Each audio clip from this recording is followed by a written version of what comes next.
Bonjour à tous, alors aujourd'hui on va parler drone. Alors déjà il faut savoir que mon dernier drone je l'ai acheté il y a pas si longtemps puisque je l'ai acheté il y a moins d'un an, vers le mois de mars-avril l'année dernière. Donc pour vous parler un peu de mon parcours drone, au tout début j'ai reçu un tout petit drone vraiment de la taille de ma main que j'ai maintenant donné à quelqu'un, mais avec lequel j'ai pu tout d'abord m'entraîner à piloter mon petit drone. J'en ai eu un deuxième, plus petit, cette fois-ci de meilleure qualité, plus stable, plus facile à prendre en main, mais toujours un petit qui n'embarquait pas de caméra ni rien. Ensuite on va attaquer quand j'ai commencé à avoir une caméra. Donc j'ai reçu un drone de la part d'une marque, je vous en ai parlé sur la chaîne, qui m'avait envoyé un petit drone à 70-80 € il me semble, qui était quand même assez conséquent, qui emportait une caméra 720p dans le drone. Alors, ce drone là était pas du tout stable, il avait, on va dire, des grosses difficultés de stabilité et la caméra était bof bof. Cependant, c'était quand même un drone pas très cher, qui pouvait supporter le poids d'une autre caméra, qui supportait quand même un petit peu les petits vents, fallait pas énormément de vent mais ça pouvait aller, et qui pouvait monter relativement haut par rapport à un petit. On va dire que ça permet d'emporter une caméra et de faire des petites choses simples quand on veut faire des choses simples. Ça peut être un moyen d'appréhender, de commencer avec le drone. Donc j'ai eu celui-ci, j'ai fait quelques plans avec, mais très rapidement je l'ai craché et très rapidement j'ai atteint les limites de ce que je pouvais faire avec ce drone. Parce que comme j'y foutais une caméra en dessous, déjà j'étais obligé de mettre une caméra très légère parce que niveau batterie, mine de rien, ça pompait beaucoup sur lui. Parce que c'était quand même trop lourd pour le peu de puissance qu'il avait. Il était très léger, pas assez stabilisé contre le vent. Et la qualité vidéo était pas incroyable. En plus de ça, je pouvais pas réellement l'emmener au-delà de ce que moi je voyais, puisque justement comme il n'était pas suffisamment fiable, je pouvais pas me permettre de l'emmener très très loin. Donc c'était un bon moyen d'avoir un petit drone à portée de main pour des petites utilisations et quand on craint pas de lui faire du mal.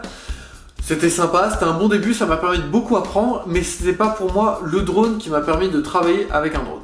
Alors pour parler du drone que j'ai actuellement, c'est le DJI Phantom 3 standard. Alors c'est là qu'il y a un gros travail et je vais vous expliquer pourquoi j'ai acheté celui-ci, ce que j'en pense et pourquoi un autre, pourquoi pas un autre, etc. Alors il faut savoir que déjà je connaissais la marque DJI, je connaissais, c'était à l'époque où GoPro allait sortir son drone, le GoPro allait sortir juste après, donc j'ai pas le nom du drone de GoPro en tête, mais je sais que le drone est sorti peu après que j'ai acheté moi mon drone DJI Phantom 3, qui était déjà sorti depuis un bout de temps. Enfin bref, je connais les différents concurrents du Phantom, et il s'avère que Phantom et DJI font des drones qui déjà sont d'extrêmement bonne qualité, et on va dire ce modèle là, le Phantom 3, Phantom 4, etc. c'est des drones assez gros, qui sont pas démontables, c'est-à-dire qu'à part les hélices on peut pas démonter ni les pattes, ni les choses qui tiennent les hélices, je sais pas comment on appelle ça. On peut rien démonter, la caméra non plus, enfin bref, rien ne se démonte et c'est assez gros. Pour vous donner une idée, ça fait quand même ça, un drone, ce drone là. Alors vous regardez sur internet, je vous mettrai une petite image, etc. Mais c'est un drone qui est assez gros, qui est pas démontable, qui est assez lourd, contrairement aux autres, aux Spark, etc. Par contre, gros point important, il tient du coup un petit peu mieux le vent. Et surtout, il est un peu plus résistant, on va dire en cas de crash, ce genre de choses. Alors, moi, il faut savoir que le gros point important pour choisir mon drone, ça a été le prix. Je voulais pas mettre extrêmement cher et je voulais avoir un truc qui tenait la route quand même. Donc, les DJI Phantom, déjà, ils tiennent la route, ils sont solides. Je m'en foutais que ce soit pas démontable, c'est un peu comme un stabilisateur. Ce que je voulais, c'est un truc qui soit vraiment, on va dire, usuel, pratique, etc. mais qui soit pas forcément démontable. J'étais prêt à porter un truc lourd plutôt que de mettre plus d'argent pour un truc qui soit pliable. Donc déjà ça me dérangeait pas. Il était évidemment moins cher, le DJI Phantom 3 standard est moins cher que les autres. Je vous invite à le chercher en occasion sur Amazon ou le prendre neuf sur Amazon, mais dans tous les cas il est moins cher quand même que les autres qui sont soit pliables, soit le DJI Phantom 3 Pro, le Phantom 4, etc. Il est beaucoup moins cher, nettement abordable. Ensuite, pourquoi je suis parti sur le 3 et pas sur ceux d'au-dessus? Tout simplement parce que pour moi, il n'apporte rien, ceux d'au-dessus n'apportent rien d'indispensable qui explique et justifie, on va dire, l'argent supplémentaire à investir pour les autres drones. Il faut savoir que celui-ci porte déjà à 800 mètres en distance entre la télécommande et le drone, que l'interface avec le téléphone est totalement bien, moi elle me convient parfaitement.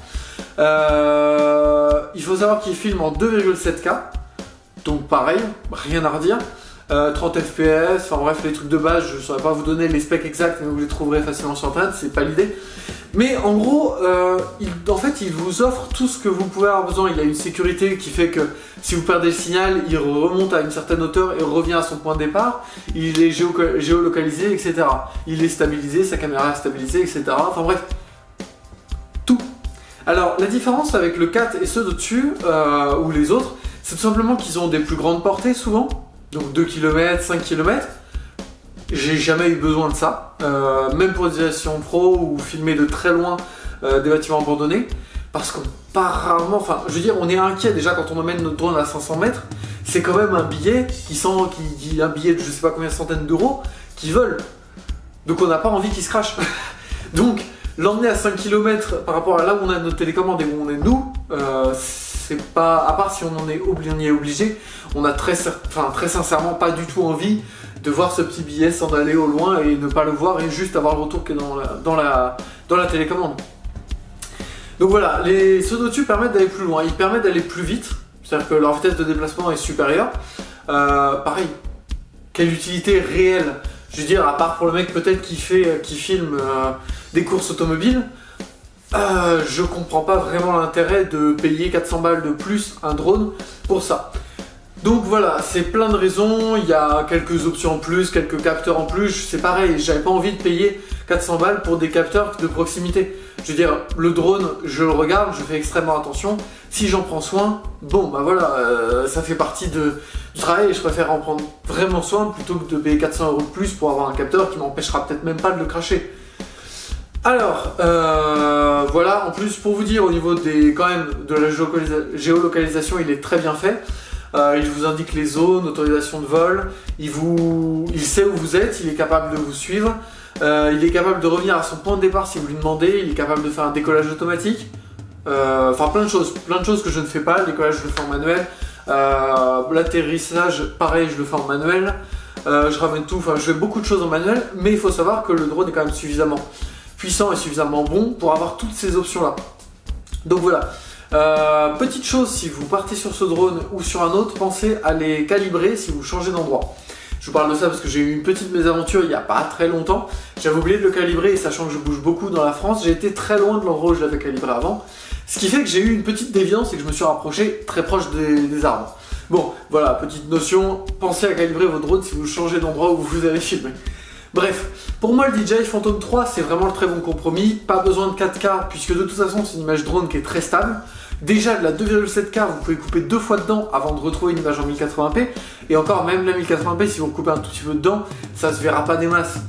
Donc voilà, l'image en 4K j'en vois pas du tout l'utilité, enfin pas vraiment, je veux dire je peux imaginer l'utilisation mais pour moi elles sont beaucoup trop rares et beaucoup trop futiles pour mettre un prix aussi énorme dans des drones on va dire de la gamme d'au-dessus du DJI Phantom 3 standard. Donc voilà, je pense avoir fait la revue du DJI Phantom 3 et de ce que moi j'ai comme drone. Ensuite, pour l'avenir, on va dire que j'ai pas ambition à changer de drone puisque je vous l'ai dit, les drones de la gamme d'au-dessus me tentent pas plus que ça.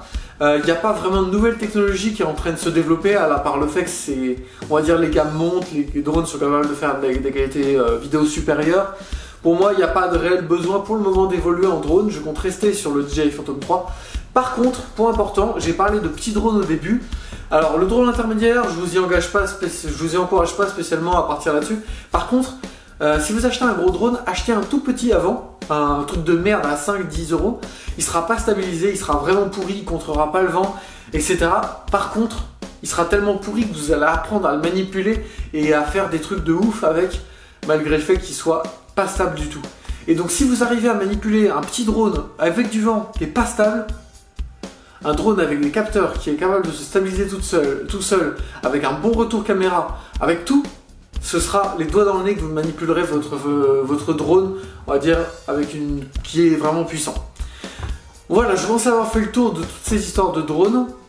Et je vous remercie beaucoup de votre attention pour toute cette série de matériel. Je voulais absolument la faire parce que je voulais parler un peu de comment j'ai acheté mon matériel, pourquoi et quelle galère j'ai dû faire. Il faut savoir que quand j'ai dû chercher à acheter mon matériel, J'ai eu beaucoup de mal à trouver des informations, tout simplement parce que les gens accumulent les informations pour choisir un matériel, mais n'expliquent pas forcément pourquoi, comment. Par exemple, j'ai galéré beaucoup à savoir si ça valait vraiment le coup d'acheter un DJI Phantom 4, un Spark, un Mavic, enfin bref, toutes ces marques-là. Ou si je partais sur un... J'ai bien vu qu'il y avait un Phantom 3 standard qui était très bien, mais je ne voyais pas si vraiment j'aurais besoin de plus ou pas, et c'est quand même des centaines d'euros en plus.